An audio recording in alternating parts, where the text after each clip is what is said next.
जय श्री राम। मैं आयुष्य सिंह बेस्ट। आज मैं सबसे हाईलाइटेड मुद्दे के बारे में बात करने जा रही हूँ, वो है 100 रुपए का पेट्रोल। जी हाँ, लोगों का कहना है कि 100 रुपए का पेट्रोल देखा पहली बार।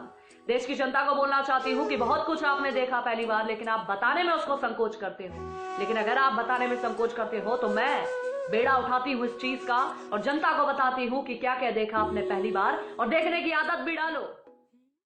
मैं देश की जनता को बोलना चाहती हूँ जिनका कहना है कि पहली बार देखा 100 रुपए का पेट्रोल, तो जनता को बताना चाहती हूँ कि पहली बार आपने देखा होगा चाइना को पीछे भागते हुए। पहली बार देखा 100 रुपए का पेट्रोल, पहली बार देखा होगा पाकिस्तान को घर में घुस के मारते हुए। पहली बार देखा आपने 100 रुपए का पेट्रोल, पहली बार देखा होगा दुनिया को भारत से वैक्सीन मांगते हुए। पहली बार देखा आपने 100 रुपए का पेट्रोल, पहली बार देखा होगा आपने किसानों के खाते में सीधा 6000 रुपए जाते हुए। पहली बार देखा आपने 100 रुपए का पेट्रोल, पहली बार देखा होगा आपने गरीबों को फ्री राशन और पैसे और फ्री का सिलेंडर। पहली बार देखा आपने 100 रुपए का पेट्रोल। भाई साहब, पहली बार देखा होगा आपने भारत का डंका विदेश में बजते हुए। पहली बार देखा आपने 100 रुपए का पेट्रोल, पहली बार देखोगे आत्मनिर्भर भारत को और आदत डालो।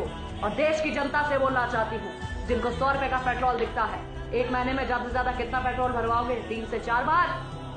आपके अगर 10 से 20 रुपए भी, अगर महीने में 40 से 50 रुपए भी ज्यादा अगर नहीं खर्च करने का दम रखते हो, तो कैसे उम्मीद करते हो कि देश का जवान आपके लिए और देश के लिए सरहद में बैठकर गोली खाए और किसी का बेटा शहीद हो जाए? जब आपकी सोच इतनी है 50 रुपए को गार्ड बांधने की, तो दूसरे के बच्चे की जिंदगी क्यों दांव पे लगवाते हो? 100 रुपए का पेट्रोल देखते हो। मैं देश की जनता से बोलना चाहती हूँ, अगर आप में तड़ नहीं है एक महीने में देश के लिए या देश की सुरक्षा के लिए 50 रुपए ज्यादा भरने के लिए, तो अपनी गाड़ियों में आग लगा दो। क्योंकि आपकी सोच पर यह है कभी भारत की स्थिति डामाडोल होगी, आप तो कहोगे भाई मुझे 100 रुपए का पेट्रोल नहीं चाहिए, मुझे तो 40-50 में चाहिए। अगर इतना बनता है तो ठीक है, वरना देश को बेच दो, लेकिन मेरा पेट्रोल कम में होना चाहिए। आपकी सोच ऐसी है तो भाई साहब अपनी सोच अपने पास रखो। 100 रुपए का पेट्रोल मंजूर है, लेकिन देश को बिकता देखना मंजूर नहीं है, और देश का स्वाभिमान उठता देखना मंजूर है और देखेंगे। और 100 रुपए का पेट्रोल पहली बार नहीं, इससे पहले भी देखा।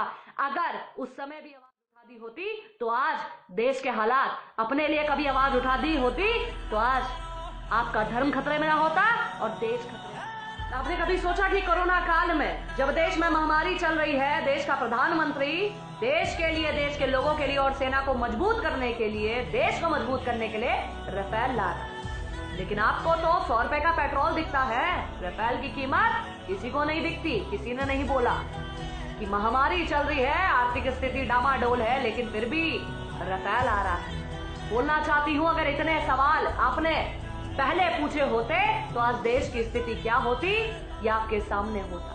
लेकिन आपको तो 100 रुपए का पेट्रोल दिखता है। वो हैदराबाद को वैसे कहता है कि बाबरी कभी मरी नहीं, हम तो बाबरी लेके रहेंगे। बाबरी जिंदा है सबके दिलों में और सामने भी। लेकिन तुम 100 रुपए में अटके रहना, तुम पेट्रोल की बात करना। ये जो राम मंदिर भी कोरोना काल में मिला है, इसके ऊपर भी खतरा है, लेकिन तुम्हें क्या फर्क पड़ता? तुम्हें तो 100 रुपए का पेट्रोल के बारे में बात करोगे ना। वो फैक्ट्स पे लड़ते हैं, वो पैसे पे नहीं, वो चीजों पर कि हम जाए, हमारे बाद भी लोग लड़ते रहे इसके लिए और देखते रहे, इतिहास पढ़ते रहे और देश में कब्जा जमाए। तुम कहते हो 100 रुपए के पेट्रोल की बात करो, टमाटर प्याज की बात करो। इतिहास रहे ना रहे, धर्म रहे ना रहे, देश रहे ना रहे, हमारे बाद कोई सीख पाए ना पाए, दूसरा कब्जा कर ले, हमें इससे मतलब नहीं। लेकिन देश में पहली बार 100 रुपए पेट्रोल को आसमान छूते पहली बार देखा। आत्मनिर्भर भारत भी पहली बार देखोगे और बहुत कुछ निश्चित रूप से पहली बार देखोगे। और जागो 100 करोड़ हिंदू, अरे जागो 100 करोड़ हिंदुओं, देश में हिंदू राष्ट्र भी पहली बार देखोगे। बोलिए जय श्री राम, जय हिंद, जय भारत।